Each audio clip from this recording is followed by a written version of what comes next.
Everyone, welcome back. I've been a little under the weather over the last week or so this video should have been out last week, but it didn't make the cut. So we're still getting over the hump here, but I didn't want to slow us down. I wanted to keep these lessons going, so we are going to push through and talk about a little something today. You saw what I was playing in the beginning, all of that arpeggiated nonsense. We are going to talk about arpeggios today. So kind of piggybacking off of the capo lesson that I did a little over a week ago, where we took the capo and we moved it up in different positions on the neck, playing different voicings of the same chords to get you familiar with different voicings in different locations on the neck. This is all leading us to increased fretboard knowledge. That is huge. It's just like an endless quest for a guitar player. It really is what we all strive for. And I think that it's super important to attack it from as many angles as possible. I'm going to stick to the key of C major because, just for simplicity's sake, I'm going to work off of the top 3 strings only. We're not going to tackle the other ones. That will probably be in a subsequent video. So for today, we are just going to look at arpeggios and triads, because you can play a triad with an arpeggio pattern with the right hand. So although you have a static shape, it's not moving, you can still play an arpeggio, okay? That will become more clear as we move forward here. Now the cool thing about this is that you have 3 shapes to memorize. 3 shapes for major chords, or arpeggios, triads. 3 shapes for minor chords before they repeat themselves, okay? Keep that in mind. Here are 3 shapes that you can use to play major arpeggios, and you can traverse the entire fretboard doing this. Remember, after 3 shapes, they repeat themselves, okay? C major.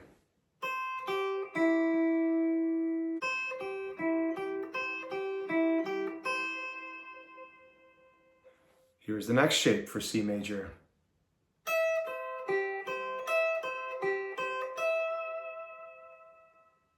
Number 3.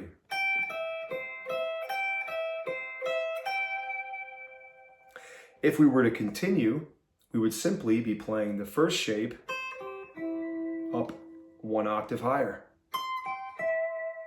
So you would have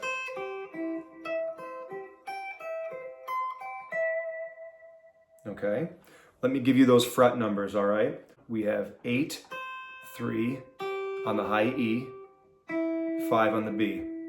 Number 2 is 12, 8 on the high E to 8 on the B.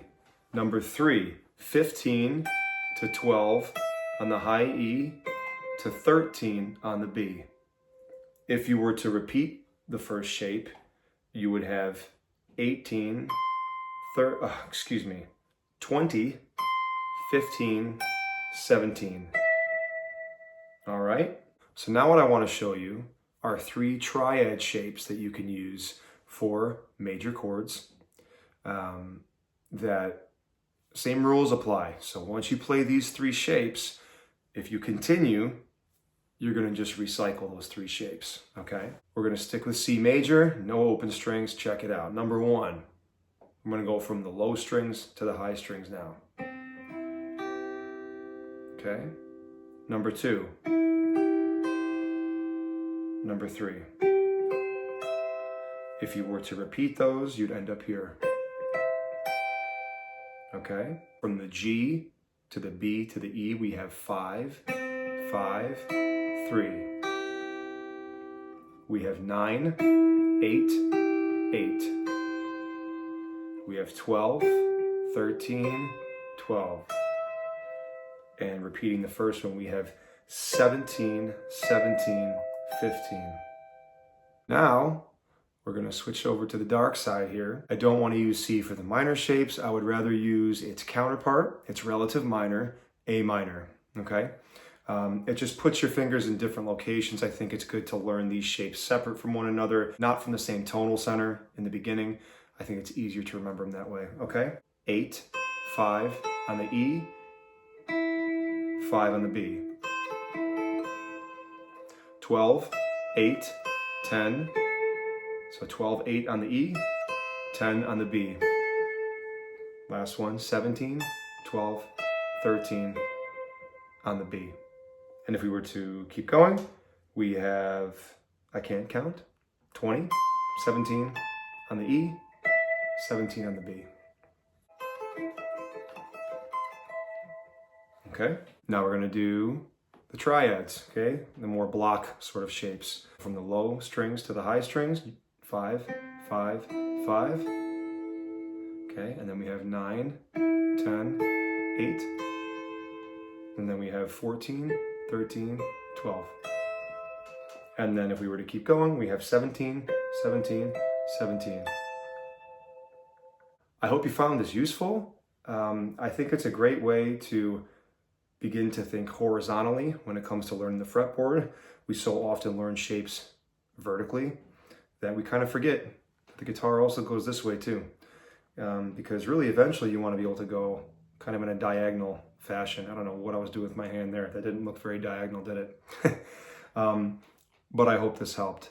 So now that you've so patiently gotten through this video and this lesson, thank you for that. I hope you found it useful. I wanted to leave you with something fun that you can use to practice these shapes, okay? A minor, G, C, F. Repeat, A minor, G, C, F. A minor, the shape that I showed you, 8, 5, 5. G, I didn't show you this, but it's from the major patterns. 10, 7, 8. C, we learned 12, 8, 8. And F, 13, 8, 10. So just a little musical excerpt, a little musical tidbit for you to start bouncing around and mixing and matching some of these arpeggio shapes. Please like, comment, and subscribe. It helps me out more than you know, and it motivates me to continue to do these, as I always say. I'll see you guys next week. Stay tuned for the next video. Enjoy your night. Thanks so much, guys.